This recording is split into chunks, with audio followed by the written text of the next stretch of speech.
Hi friends, मेरा नाम है विकास खरे और एक बार फिर से मैं आप सभी का मेरे यूट्यूब चैनल मैथमेटिकल जर्नी पर बहुत बहुत स्वागत करता हूं। दोस्तों, यहां पर हम सॉल्व करने वाले हैं एनसीईआरटी क्लास 10 एक्सरसाइज 3.6। इसका क्वेश्चन नंबर सेकंड का फर्स्ट क्वेश्चन बहुत इंपॉर्टेंट है, थोड़ा लॉजिक है, इसलिए इस क्वेश्चन को बहुत अच्छे से देखिएगा और कॉन्सेप्ट समझिएगा। कॉन्सेप्ट समझ में आ गया तो क्वेश्चन बहुत ईजी तरीके से आसानी से बन जाएगा। ऋतु धारा के अनुकूल 2 घंटे में 20 किलोमीटर तैर सकती है। ऋतु जो है धारा के अनुकूल, अब ये जो धारा के अनुकूल और प्रतिकूल वाली स्थिति ही समझना है हमको। धारा के अनुकूल 2 घंटे में 20 किलोमीटर तैर सकती है और धारा के प्रतिकूल 2 घंटे में 4 किलोमीटर तैर सकती है। उसकी स्थिर जल में तैरने की चाल तथा धारा की चाल ज्ञात करना है। जो ज्ञात करना है उसको भी ध्यान से देखना है। देखिए, जो ज्ञात करना है ना उसको मान लेंगे ऋतु की स्थिर जल में तैरने की चाल। तो ये जो इसकी स्थिर जल में तैरने की चाल होगी ना, ये हम लैट कर लेंगे x किलोमीटर, और जो धारा की चाल होगी वो लैट कर लेंगे y किलोमीटर। लेकिन अनुकूल और प्रतिकूल वाली स्थिति पूछ रहा है। अब यहाँ पर मैं डायग्राम बनाया है, इस डायग्राम से समझने की कोशिश कीजिए कि अगर धारा इधर बह रही है, जो नदी है वो इधर साइड बह रही है, इस साइड मतलब उसकी स्पीड इधर साइड है। यहाँ पर मैंने तीर के निशान से मैं समझा देता हूँ, और हम नाव चला रहे हैं उसमें। या फिर ऋतु की बात करें तो ऋतु तैर रही है, यहाँ पर मैंने नाव का डायग्राम बना दिया है। ऋतु तैर रही है, तो अब जब वो इधर साइड तैरेगी जिस साइड धारा बह रही है, तो ऋतु की स्पीड और धारा की स्पीड दोनों मिल जाएगी। तो जो उसकी अनुकूल स्थिति होगी, अनुकूल स्पीड जो बनेगी, डाउन स्ट्रीम वाली कंडीशन बनेगी, वो बनेगी x + y kilometre per hour. ये समझना है हमको, क्योंकि देखिए यहाँ पर स्थिर जल में तैरने की चाल, जब स्थिर जल होगा तब उसमें तैरने की चाल हमने लैट कर ली है। यहाँ पर ऋतु की स्थिर जल में तैरने की जो चाल है वो x किलोमीटर, मतलब speed of Ritu in still water, और स्पीड ऑफ स्ट्रीम जो धारा बह रही है ना उसकी स्पीड हमने लैट कर ली y kilometre per hour. Condition समझिए कि इधर साइड अगर धारा बह रही है और ऋतु भी इधर ही साइड तैर रही है, तो ऋतु की स्पीड जो तैर रही है वो स्थिर जल में, और जो धारा की स्पीड है वो प्लस हो जाएगी।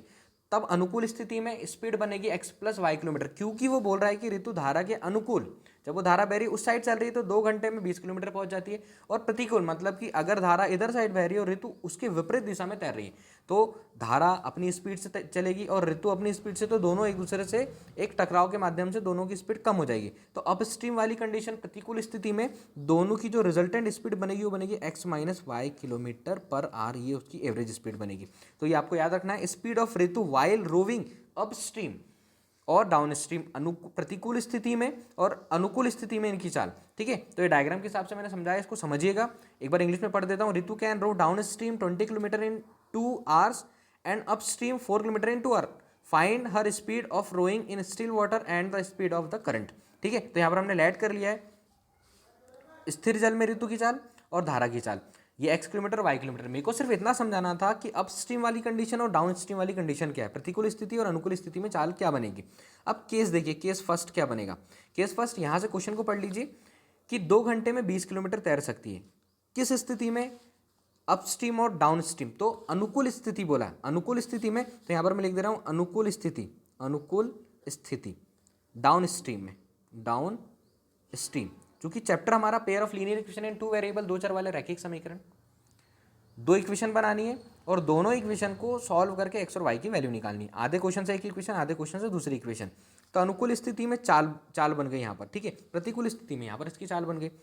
तो अनुकूल स्थिति में 2 घंटे में 20 किलोमीटर चलती है। अच्छा, दूरी बराबर चाल गुणित समय, यहाँ पर मैं लिख दे रहा हूँ चाल गुणित समय बराबर दूरी, इंग्लिश में speed into time is equal to distance. ठीक है, तो चाल देखिए, चाल किस स्थिति की बात हो रही है, डाउन स्ट्रीम में चाल हो गई, स्पीड जो गई x + y हो गई। समय कितना ले रही है, 2 घंटे, इक्वल कुल कितनी दूरी 20 किलोमीटर। तो ये इक्वल क्या हो गया, 20 किलोमीटर। इसको सॉल्व कर लीजिए, इसको इधर पहुंचा दीजिए, x + y = 20/2। इसको कैंसिल करेंगे हम 10 टाइम, तो x + y = 10। ये बनी हमारी क्वेश्चन नंबर 1।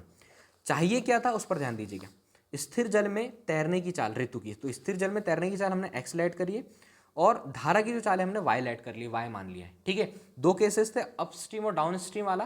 तो ये आपको समझना है कि जिस साइड धारा बह रही उस साइड ऋतु तैरेगी, तो धारा और ऋतु दोनों की स्पीड मिल जाएगी और उनकी स्पीड बढ़ जाएगी, तो वो x + y हो जाएगा। ठीक है, और अप स्ट्रीम वाली कंडीशन, इधर साइड और इधर साइड, अनुकूल और प्रतिकूल वाली स्थिति में दोनों की स्पीड जो हो जाएगी x - y हो जाएगी, जो रिजल्टेंट स्पीड बनेगी वो। अब देखिए सेकंड केस इसी का, सेकंड केस क्या बोल रहा है, केस सेकंड किस स्थिति में, ये तो हमने अनुकूल स्थिति डाउन स्ट्रीम बना लिया। अब प्रतिकूल स्थिति, प्रतिकूल स्थिति अप स्ट्रीम में, अपस्ट्रीम में सेम फॉर्मूला लगेगा, दूरी चाल गुणित समय। देखिए प्रतिकूल स्थिति में 2 घंटे में 4 किलोमीटर पहुंच रही है, रुकावटें आ रही है तो 2 घंटे में 4 किलोमीटर पहुंच रही है, ठीक है। तो चाल देखिए ये हो जाएगा x माइनस वाई, समय कितना लिया उसने 2 घंटे और पहुंची कितनी दूर 4 किलोमीटर। तो यहाँ से एक इक्वेशन बन रही है हमारे पास x माइनस वाई इक्वल 4, ये वाला 2 है ट्रांसफर होकर इधर आ जाएगा तो इसको कैंसिल कर दिया 2 time x minus Y is equal to 2, ये इक्वेशन नंबर सेकेंड। अब हमारे पास इस क्वेश्चन को सॉल्व करने के लिए मतलब कि निकालना क्या था, speed of rowing in still water और स्पीड ऑफ करंट, ठीक है, धारा की चाल और स्थिर जल में ऋतु के तैरने की चाल। तो x और y जो लेट किया उसकी वैल्यू निकालना है, x प्लस वाई इक्वल 10 एक इक्वेशन बनी है यहाँ पर हमारे पास, और x minus Y is equals to 2 second equation बनी। हम क्या करेंगे, इक्वेशन 1 प्लस इक्वेशन 2, समीकरण 1 और समीकरण 2 को जोड़ देंगे, x plus Y equal 10 x minus Y equal 2। देखिए इससे ये कैंसिल, ये हो गया 2x इक्वल 10 और 2 को ऐड करेंगे तो ये हो जाएगा 12, x इज इक्वल्स टू 12/2, इसको कैंसिल किया 6x इक्वल 6। अब देखिए putting the value of x in equation number 1, यहाँ पर लिखोगे आप समीकरण 1 में x का मान रखने पर, putting the value of x in equation number 1, equation 1 है हमारे पास x प्लस वाई इक्वल 10, तो x की जो वैल्यू निकाली वो 6 plus Y equal 10, y is equals to 10 minus 6, y is equals to 4। अब जो हमने लेट किया था ना वो हो जाएगा x equal 6 kilometre per hour और y is equals to 4 kilometre per hour. क्या x जो था ऋतु के तैरने की स्थिर जल में चाल, speed of Ritu in still water, ठीक, और स्पीड ऑफ स्ट्रीम धारा की चाल, तो ये निकली y is equals to 4 kilometre per hour. I hope दोस्तों क्लियर हुआ होगा। एक ही क्वेश्चन करा है हमने इस वीडियो में, तो इसको बहुत अच्छे से समझिए। इसके बाद अगला क्वेश्चन अगली वीडियो में, हर एक क्वेश्चन को बहुत अच्छे से समझिए।